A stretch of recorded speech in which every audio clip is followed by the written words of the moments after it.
کل وزیر اعظم نے اپنی حکومت کی 3 سالہ کارکردگی پیش کی ہے اور حسب معمول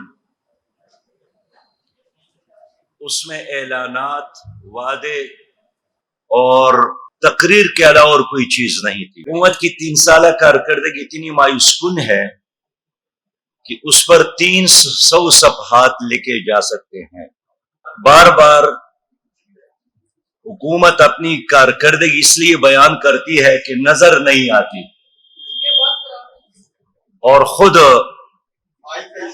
وزیر اعظم صاحب نے بھی فرمایا کہ بزدار صاحب کی کارکردگی بھی اچھی ہے، وہ بیان تو نہیں کرتے ہیں، نظر نہیں آتی، لیکن کارکردگی بہت اچھی ہے۔ ظاہر ہے ایسی کارکردگی ہے جو 22 کروڑ عوام کو تو نظر نہیں آتی، وہ صرف اور صرف وزیر اعظم صاحب کو نظر آتی ہے۔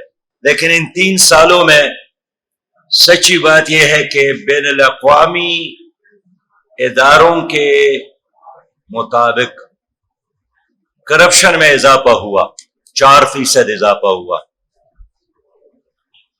بے روزگاری میں اضافہ ہوا اور مہنگائی میں اضافہ ہوا، اور یہی ہے حکومت کی کارکردگی۔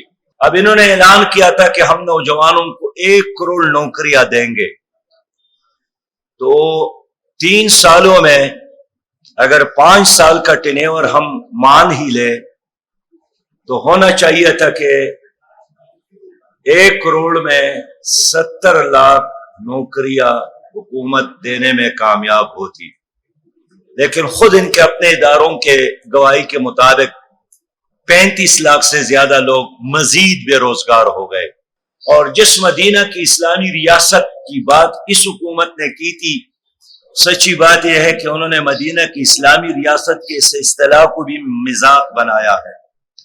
اور یعنی اور فحاشی میں اضافہ ہوا، بد اخلاقی میں اضافہ ہوا، اور اب پوری قوم حیران ہے کہ مینار پاکستان جو شہدائے پاکستان کی ایک علامت ہے، تحریک پاکستان کی علامت ہے، مینار پاکستان کے سائے تلے جو عریانی اور جو بد اخلاقی کے مظاہر سامنے آئے ہیں، اس پر تو پوری قوم شرمندہ ہے۔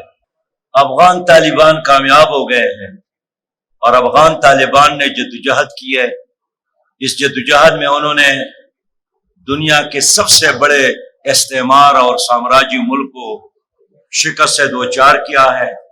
پوری قوم، پوری امت مسلمہ اور پوری انسانیت اس کو مبارکباد دے رہی ہے، اور ہماری خواہش ہے کہ افغانستان پرامن اسلامی ملک بن جائے، اور افغانستان میں امن ہو تو پاکستان بھی پرامن بنے گا۔ اب افغان طالبان کو چانس دینا چاہیے، اور ہم حکومت پاکستان سے بھی مطالبہ کرتے ہیں کہ افغان طالبان کی حکومت کو تسلیم کرے، اس لیے کہ افغانستان میں ایک دوست حکومت پاکستان کے مفاد میں ہے۔ اس وقت امریکہ کو بھی شکست ہوئی ہے اور ہندوستان کو بھی شکست ہوئی ہے۔